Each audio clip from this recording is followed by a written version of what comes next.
বাড়িতে ঢুকেই দেখি এত বড় গিফট, দেখে কি আনন্দ হলো আমার মনে। ভাবলাম এটা আমারই জন্য। তারপর বলল এটা আমার জন্য নয়, একটা বার্থডের জন্য গিফট। মনটা একটু খারাপই ছিল। তারপর ভাবলাম একটুখানি রেডি হয়ে নিই, গিয়ে একটু নয় ভালো মন্দই খাবো। তাই একটু দেখো সুন্দর করে পরিপাটি করে সেজে নিলাম। ভাবলাম এই গিফটের টাকাটা আজকে তুলতেই হবে। তো বেশি দূর নয়, একটা বাড়ির পরেই অনুষ্ঠান বাড়ি, তা সেখানেই গেলাম। তো খুব সুন্দর করে ডেকোরেশনটা দেখে আমি ভাবছিলাম খাবারে কি আছে, কেননা আমি তো গেছি গিফটের টাকাটাই তুলতে। তাই এখানে আর কথা বাড়ালাম না, সোজা গিয়েই আগে একটু পকোড়া খেয়ে নিলাম।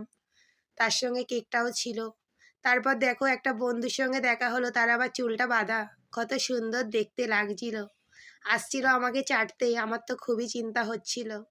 তারপর তোমাদের সবাইকে দেখাই বার্থডে গার্লকে, দেখো কতটা মিষ্টি। তারপর এখানে আমাদের মতন এই যে অনেকেই এসছে গিফটের টাকাটা তুলতে, তাই তাদেরকেও একটু তোমাদেরকে দেখিয়ে নিলাম। দেখো তারা আবার হাই করছে।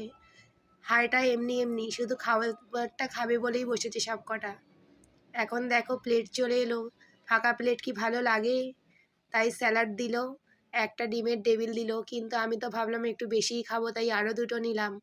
তারপর দেখো ফ্রায়েড রাইস, মাংস এসে গেল। আর লাস্ট পাতে দেখো কত কিছু ছিল। আর মিষ্টিটা যেই দিলাম জাস্ট দারুণ। তারপর বাড়ি চলে এলাম, আর একটা কেকও খেলাম, বেশ সুন্দর ছিল। তো আজকের মতন চলো টাটা।